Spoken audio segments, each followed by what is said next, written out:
खुदा उनकी सलामती आप पे हो। खुदा आप सबको बहुत ज़्यादा बरकत अता फ़रमाए और अपने चेहरे का नूर आप लोगों की ज़िंदगी के ऊपर जलवागर अता फ़रमाए, आमीन।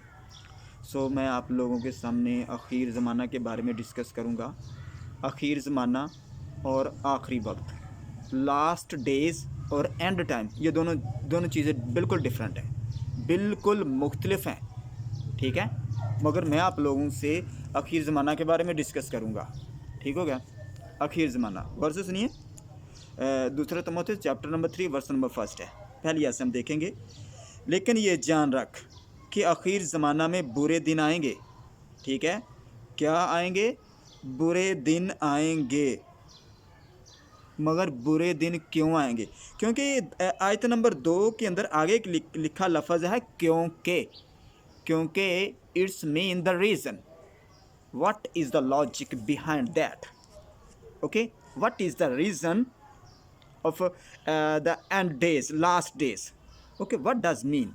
इसका क्या मतलब बनता है? जो बुरे दिन आएंगे, the many peoples face the bad days, okay, the full of crying, weeping and full of grieves days. Okay, इंसान की ज़िंदगी के अंदर आएंगे, आखिर ज़माना के अंदर बुरे दिन आएंगे। इसके पीछे वजह क्या है? आगे लिखा हुआ क्योंकि, क्या? क्योंकि आदमी खुद गर्ज, पहले नंबर पे जो कैटेगरी है, आदमी का लिहाज ही नहीं रखेगा। जो ब्लड सेल हैं वाइट हो जाएंगे, खुद गर्ज हो जाएंगे, ठीक है। और यीशु मसीह ने फरमाया कि बहुत सारे लोगों की मोहब्बत क्या हो जाएगी? ठंडी पड़ जाएगी। इंसान का जो खून है लाल नहीं सफ़ेद हो जाएगा, ठीक है, खुद गर्ज हो जाएंगे। नंबर सेकंड, ज़र दोस्त, ठीक है। इंसान की जो दोस्ती हो जाएगी किसके साथ हो जाएगी? ज़र के साथ, दौलत के साथ हो जाएगी, ठीक है। ज़र दोस्त हो जाएंगे। नंबर थर्ड, शेहीबाज हो जाएंगे। इंसान बढ़ा चढ़ा कर पेश करेंगे अपने आप को, ठीक हो गया। नेक्स्ट नंबर है मगरूर हो जाएंगे। क्या हो जाएंगे? मगरूर, तकब्बर। और यकीन जानिए, जो तकब्बर और मगरूर को खुदावंद बिल्कुल पसंद नहीं करता। अब देख लीजिए बादशाह नबूकदनेस्सर, कितनी हाई स्टेटस पे था वो, स्टैंडर्ड पे था वो, क्या पर्सनालिटी थी उसकी, क्या शख्सियत थी। उसकी ज़िंदगी के अंदर सिर्फ एक ही बात आई, तकब्बर, एक ही बात आई, गुरूर। तो उसकी पकड़ाई होगी, उसकी खिंचाई ऐसे हुई तो वो जंगल में रहना शुरू कर दिया उसने, ठीक है। ये गुरूर का नतीजा है, ठीक है, तकब्बर का। बद गो, अच्छी गो नहीं, बद गो, बद बुरा, गो, बद ज़बान, मतलब कि बुरा कहना, बुरा बोलना, कि बेहतर स्टेटस नहीं होगा। नंबर नेक्स्ट, माँ बाप के नाफरमान, माँ बाप की गल बिल्कुल नहीं मननी, ठीक है। कुछ लोग होंगे इस तरह कैटागरी के हैगे ने कि कहते हैं अपने माँ प्यो ਨੂੰ माँ प्यो मनते हैं, तो बहुत चंगी गल है। माँ प्यो तो माँ प्यो ਨੂੰ मनना नहीं तो होर किहनूं मनना है, ठीक हो गया। मगर माँ प्यो की यकीन जाने एक भी नहीं मानते है, ठीक है। ऐसे भी नहीं चलना। मगर खुदाम क्या कह रहा है ना कि माँ बाप के क्या होंगे? लोग नाफरमान होंगे, ठीक है। माँ बाप को मानना ठीक है, अच्छी बात है, मगर माँ बाप की मानना भी अच्छी बात है जनाबे वाला, ठीक हो गया। अगली गल यही हुई है कि ये शुक्र नहीं करनगे जनाबे वाला, ना शुक्रे होन दे, ठीक है। सारे मतलब क्या है, अब देख लीजिए, खुदावंद ने आप लोगों को ज़िंदगी अता फरमाई है। ज़िंदगी किड्डी चंगी हैगी, ज़िंदगी खूबसूरत हैगी है ना। तो की करना चाहिए? सानू खुदा का शुक्र करना चाहिए, ठीक है। हर एक नेमत खुदा ने तुहानू दिती हुई है, खुदा की शुक्रगुजारी करनी चाहिए हैगी। हाथ कंप्लीट हैं, बाजू हैं, पूरी चीज़ें हैं, अब पूरी बॉडी सही है, तो शुक्रगुजारी करनी चाहिए है ना। यकीन जानिए, जितों तक मेरा अंदाज़ा है, मैं अपनी सोच दस रहेगा, ठीक हो गया। जो इंसान बीमार होंदा है ना, बीमार, अगर इंसान की उंगली खराब हैगी नहीं तो उन्हें उंगली की शुक्रगुजारी खुदा की नहीं ना की हैगी अपने हथ वास्ते, तो यकीन जाने हथ डिस्टर्ब हो जाता है, ठीक है। लिहाजा हर लम्हा, हर घड़ी खुदा का शुक्र करते रहना चाहिए सानू, ठीक हो गया। फिर ना शुक्रे होणगे तो फिर की हो जाएगा? नापाक होणगे। खुदा पकीजगी ਦਾ खुदा ਹੈਗਾ ਹੈ ਤੇ खुदा ਕਹਿੰਦਾ ਹੈਗਾ ਕਿ ਜਨਾਬ ਤੁਹਾਡੀਆਂ ਸੋਚਾਂ ਪਾਕ ਹੋਣੀਆਂ ਚਾਹੀਦੀਆਂ ਹੈਗੀਆਂ ਨੇ, ਤੁਹਾਡੀਆਂ ਅੱਖਾਂ ਵੀ ਪਾਕ ਹੋਣੀਆਂ ਚਾਹੀਦੀਆਂ ਹੈਗੀਆਂ ਨੇ, ਤੁਹਾਡਾ ਉੱਠਣਾ ਪਾਕ, ਤੁਹਾਡਾ ਬੈਠਣਾ ਪਾਕ, ਤੁਹਾਡਾ ਚੱਲਣਾ ਪਾਕ, ਤੁਸੀਂ ਜਿਹਦੇ ਨਾਲ ਤੁਹਾਡੀ ਰਫਾਕਤ ਹੈਗੀ ਉਹਦਾ ਸਿਸਟਮ ਵੀ ਪਾਕ ਹੋਣਾ ਚਾਹੀਦਾ ਹੈਗਾ। ਠੀਕ ਹੋ ਗਿਆ। पूरा सिस्टम तंद नहीं तानी बिगड़ी हुई है। ठीक हो गया। ऐसे नहीं होना चाहिए। फिर तिब्बी मोहब्बत से खाली, मोहब्बत वाला चक्कर ही नहीं है कोई। ठीक हो गया।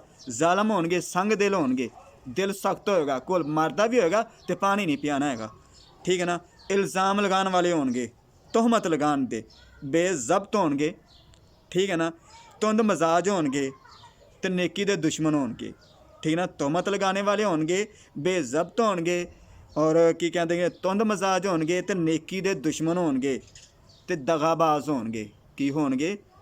धोखे, फराड, फरेब सारे। अगली बड़ी प्यारी गल लिखी हुई हैगी ढीठ, ढीठ लोग भी होणगे भाई। किड्डी मज़ेदार गल हैगी है। फिर घमंड करने वाले, ਉਹਦੇ ਤੋਂ ਬਾਅਦ ਅੱਗੇ ਲਿਖਿਆ ਹੋਇਆ खुदा ਦੀ ਨਿਸਬਤ ਐਸ਼ੋ ਇਸ਼ਰਤ ਨੂੰ ਜ਼ਿਆਦਾ ਦੋਸਤ ਰੱਖਣ ਵਾਲੇ ਲੋਕ ਵੀ ਹੋਣਗੇ। ठीक है ना। कि खुदा दी निस्बत ऐशो इशरत नूं इंजॉयमेंट कर लो, बस ज़िंदगी है भाई। ठीक है। मज़े करो, इंजॉय करो, घूमो फिरो। ये चीज़ नहीं चलेगी। ऐशो इशरत नहीं है। ज़िंदगी सर्वाइव करनी है तो ठीक है, करनी पड़ेगी भी, ज़िंदगी तो सर्वाइव करनी है ना, मगर ऐशो इशरत वाला काम नहीं चलेगा। ठीक हो गया कि नहीं। ऐशो इशरत नूं ज़्यादा दोस्त रखने वाले होणगे। ठीक ना। ये कुछ लोग है ਜਿਹੜੇ खुदा ਦੇ कलाम ने दस्या है। कह रहे अगे अगली गल लिखी हुई है दीनदारी ਦੀ ਵਜ੍ਹਾ ਤਾਂ ਕੀ ਕਹਿੰਦੇ ਹੈਗੇ ਨੇ ਰੱਖਣ ਦੇ, ਮਗਰ ਉਹਦੇ ਅਸਰ ਨੂੰ ਕਬੂਲ ਨਾ ਕਰਨ ਦੇ। ਦੀਨਦਾਰੀ ਦੀ ਜਿਹੜੀ ਵਜ੍ਹਾ ਹੋਏਗੀ ਉਹ ਤਾਂ ਰੱਖਣਗੇ ਮਗਰ ਉਹਨੂੰ ਕਬੂਲ ਨਹੀਂ ਕਰਨਗੇ। मतलब क्या? अब भाई मैं तो ज़बरदस्त किस्म का खुदा का खादम हूँ तो यकीन जाने काम एक भी चजदा नहीं हैगा। ठीक हो गया। मैं बड़ा खुदा परस्त हूँ, कख नहीं है। ऐसे नहीं होना। नेक और प्योर होना है, मुखलस। समझा गई कि नहीं। ऐसे नहीं होएगा। इंसान आपकी ज़िंदगी को खुद परख सकता है, देख सकता है कि भाई मैं किस तरह देगा। ठीक हो गया कि नहीं। इस तरह नहीं है भी आप वजह तो रखणगे। ठीक हो गया। मैं सही हाँ, खुदा दा खादम हैगा, इस तरह की मैं खुदा की कलीसिया हैगी हाँ, सही हाँ, अच्छी इबादत करनी हैगी हाँ, परस्तिश करनी हैगी हाँ और दुआ करनी हैगी हाँ, बड़ा कुछ ये वो जो कुछ भी है। ठीक हो गया। नहीं, मगर इहदे नाल नाल की करना, कबूल करना हैगा। बेटे दी मनना, बेटे नूं मनना ठीक है, मगर बेटे दी मनना भी बहुत ज़रूरी है जनाबे वाला। ठीक है।